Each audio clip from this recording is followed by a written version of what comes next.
मी नंदकुमार पाटील, माजी नगराध्यक्ष, पालघर नगर परिषद। मी माझ्या घरासमोर हा पालघर सातपाटी मुख्य रस्ता जातो आणि इथे पूर्ण रस्त्यावर हे पाणी आलेलं आहे आणि पूर्ण रस्ता पाण्याखाली गेलेला आहे।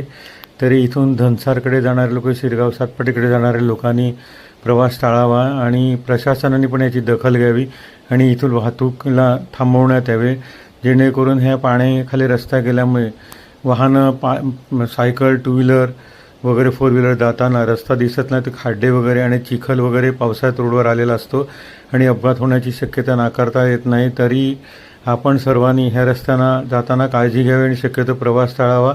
जरी आज ऑरेंज अलर्ट दिला आहे तरी रेड अलर्टसारखा पाऊस पडत आहे संपूर्ण महाराष्ट्रामध्ये। आपण काळजी घ्या, आपला जीव महत्त्वाचा। आज कामावर गेले नाही की दुसरे काय कामात महत्त्वाचे ती साईडला ठेवून आपण घरातले महत्त्वाचे व्यक्ती आहेत आणि आपल्या कुटुंबाचं आपण मुळे उदाहरणीय होतं, तरी आपण आजचा दिवस प्रवास टाळावा आणि शक्यतो घरामध्येच राहावा। इथून प्रशासनाने तसेच लोकांनी इथे जाण्याचा प्रवास टाळा आणि प्रशासनाने पण हा रस्ता बंद करायला पाहिजे।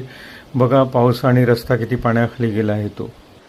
दुसरा रस्ता हा माझ्या घराशेजारून हिंदवी मैदान ते रिगल कंपनीकडे जाणारा रस्ता आहे आणि या रस्त्यावर पण भरपूर प्रमाणात क्रीडांगणमधून असं आणि काशीपाड्यामधून पाऊस रस्त्यावर संपूर्ण पाणी आल्याने पाण्याखाली चिखल तसेच विटा वगैरे आलेल्या आहेत। मी प्रत्यक्ष जाऊन तिथे पाहणी केली, तरी ह्या रस्त्याला पण लोकांनी प्रवास टाळावा, जेणेकरून पाण्याचा प्रवाह जोरात आहे आणि रस्त्याला खड्डे आहेत तसेच चिखल वगैरे माती इथे आलेले आहे। बघा हा बाईकवर जात आहेत कसरत करून, पण बघा त्याची बाईक पण तिथे बंद पडली। तरी आपण सर्वांनी ह्या प्रवास करताना रस्ता टाळावा। चिखल आणि खड्डे असल्यामुळे रस्ता दिसत नाही, रस्ता पाण्याखाली गेलेला आहे।